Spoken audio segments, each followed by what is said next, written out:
Alright, there we go. Good morning, good afternoon, and or good evening. Whatever time you're watching this video, I hope it has found you well. Today, this doesn't sound like much, but I'm going to be opening 2 packs of Oath of the Gatewatch. And might as well get started. This will be a short video, but hopefully it'll be entertaining. For now, this is just how I'll have to do it until I actually get packs for the release. Let's see. Sorry, now I forgot. Slip through space. 1 blue mana, devoid. Target creature cannot be blocked this turn. Draw a card. Decent for Surge, excellent for Prowess. It'll most likely find its way into a lot of different decks. Consuming Sinkhole, instant, exile target land creature, or deal 4 damage to target player. Interesting. This works with against a lot of Awakening decks that are probably finding their way from limited to standard. Especially with that new green creature and red creature that turns lands into elemental creatures until end of turn with haste. So I could see this being a decent card because for 4 mana, being able to deal 4 damage at instant speed to your opponent is not terribly bad. That would let you do some things.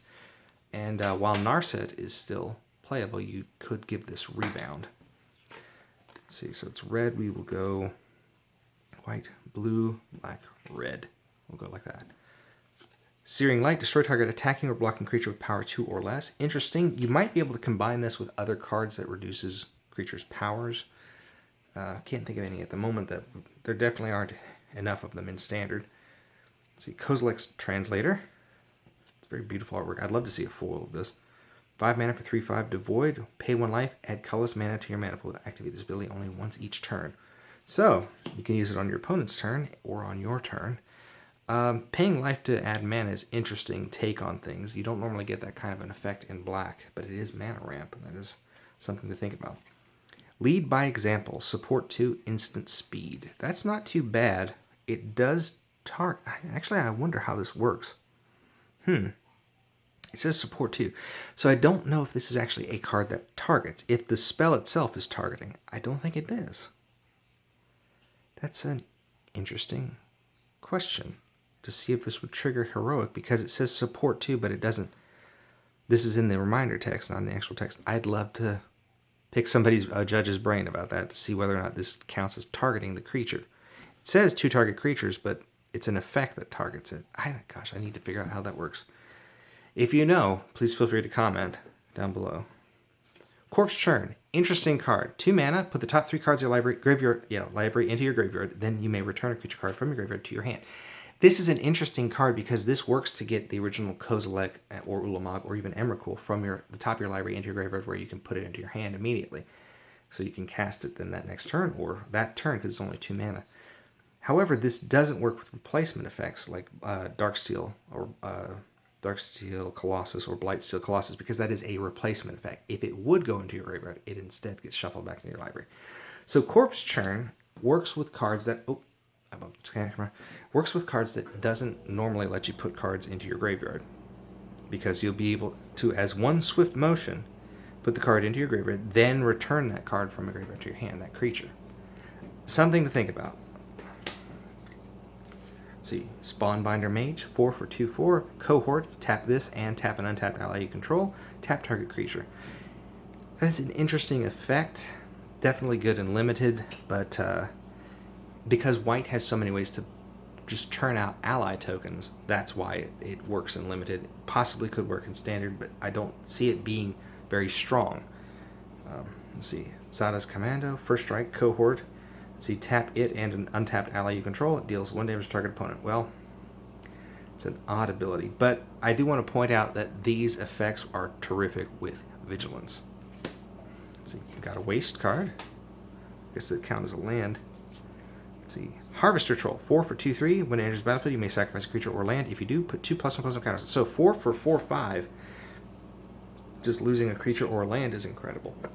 Pardon me. That would actually allow you to get a pretty big creature for just 4 mana. It's actually pretty good. You don't see very many trolls these days, and I mean that's pretty easy to just sacrifice that. Works extremely well with Hardened Scales effects. Anything that targets creatures with +1/+1 counters. I could actually see this making its way into quite a few different commander decks, and even possibly into a mono green standard with all of the cards from Cons of from Tarkir block that would allow you to manipulate creatures with counters on them. Next card, we've got a foil in here. Walker of the Waste.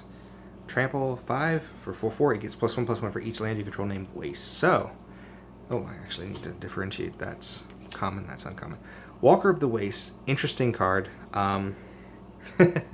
Gets +1/+1 just for having waste cards. So, like, if you use the 5 mana was all waste mana, if you're playing Colorless Commander, for example, you could actually play this, and it would be a 9/9 for 5 mana that gets out. That's a pretty big creature to get out for just 5 mana.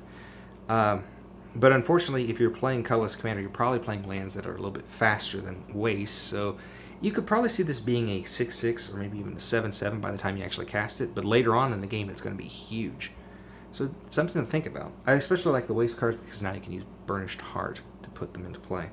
So my Colorless Commander deck can play them. Let's see. Immobilizer Eldrazi. 2 mana for 2/1, not bad. Devoid, excellent. 2 and 1 colorless. Each creature with toughness greater than its power, interesting, can't block this creature. So this stops walls. That's actually interesting. Huh. It just turns off walls. Walls can't block this turn. That's essentially what it's telling you. That's incredible. I love that. Okay, so that's our land card. That's our foil card, and this is our rare. It is Vile Redeemer. 3/3 for 3, 2 and 1 green, devoid and flash. When you cast it, you may pay 1 colorless mana. If you do, you put a 1/1 colorless Eldrazi Scion creature onto the battlefield for each non-token creature that died under your control this turn. Okay, so let's say somebody plays a Rout or a Wrath of God or something that destroys all your creatures. Before they end their turn, you play this for 2, 1 green, and 1 colorless, 4 mana. And you essentially get a 3/3 creature, and for each of those creatures that died, you get another 1/1. Something to think about. And then we got an Eldrazi Scion. That's a different looking artwork. How many Scion tokens did they make? That's pretty cool. I'm not sure what to name this one. It looks like a Shemp, I guess. We'll call this one Shemp. So they're right there, and we're on to pack 2.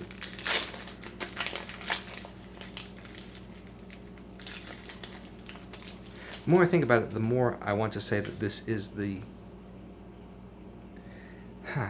Gosh, I'm not sure how to put that.